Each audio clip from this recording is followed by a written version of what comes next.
सावन में जल चढ़ेबे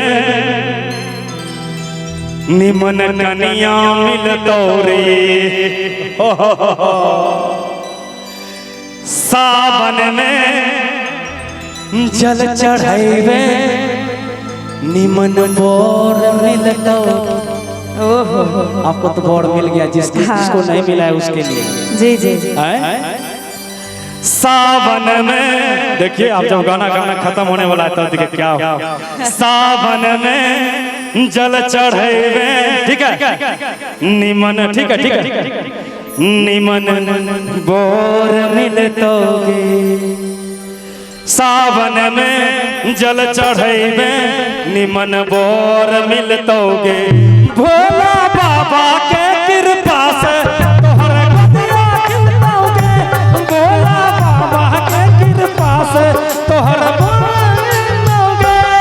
सावन में जल चढ़ेबे निमन बोर मिलतोगे।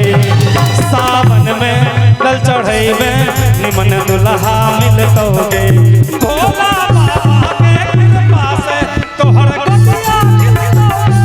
भोला बाबा के कृपा से तोहर गतिया खिलतोगे। सावन में जल चढ़ेबे निमन कनिया मिलतोरे। जल चढ़ेबे निमन कनिया मिलतोरे। भोले बाबा के कृपा से निमन फूल खिलतोरे। बाबा भोला के कृपा से सुनर फूल खिलतोरे।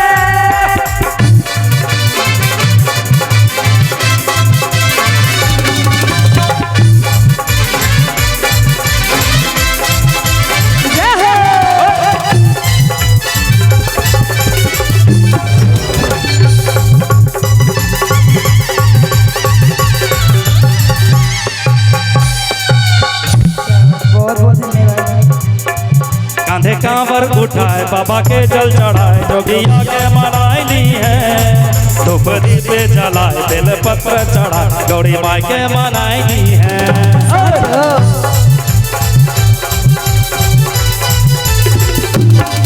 कांधे कांवर उठाए बाबा के जल चढ़ाए, जोगिया के मनाई है।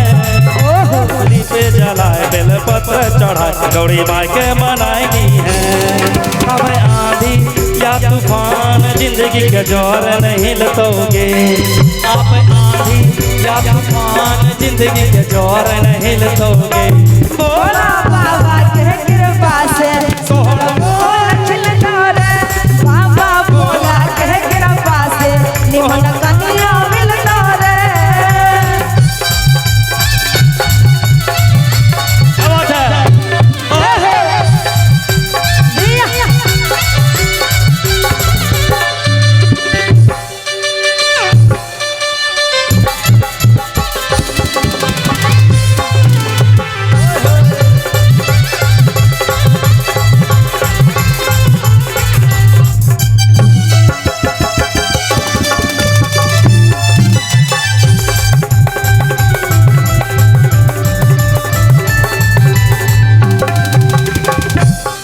रवि से गीत लिखा है, उषा से तो गवाए, बाबा भोला के मनाई दी है।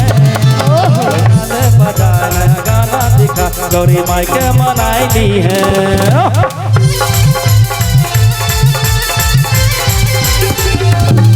रवि से गीत लिखा है, उषा से तो गवाए, बाबा भोला के सुनाई दी है। ढोल जाल बजाए नया गाना दिखा, गौरी माई के मनाई दी है।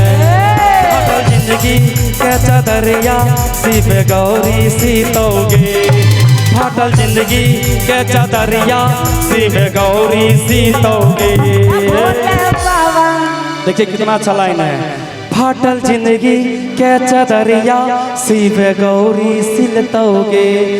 फाटल जिंदगी के चदरिया शिव गौरी सीतोगे। भोला बाबा के कृपा से निमन कनिया मिलतोरे। भोला बाबा के कृपा से निमन कनिया मिलतोरे। सावन में जल चढ़ेबे निमन बोर मिलतोगे। सावन में जल चढ़ेबे निमन बोर मिलतोगे। भोले बाबा के कृपा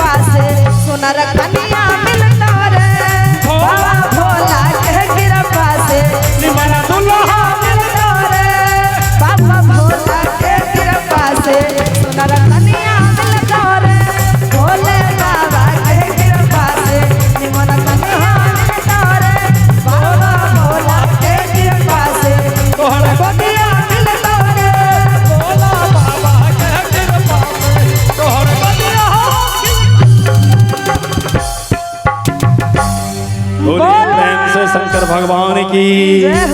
हर हर महादेव।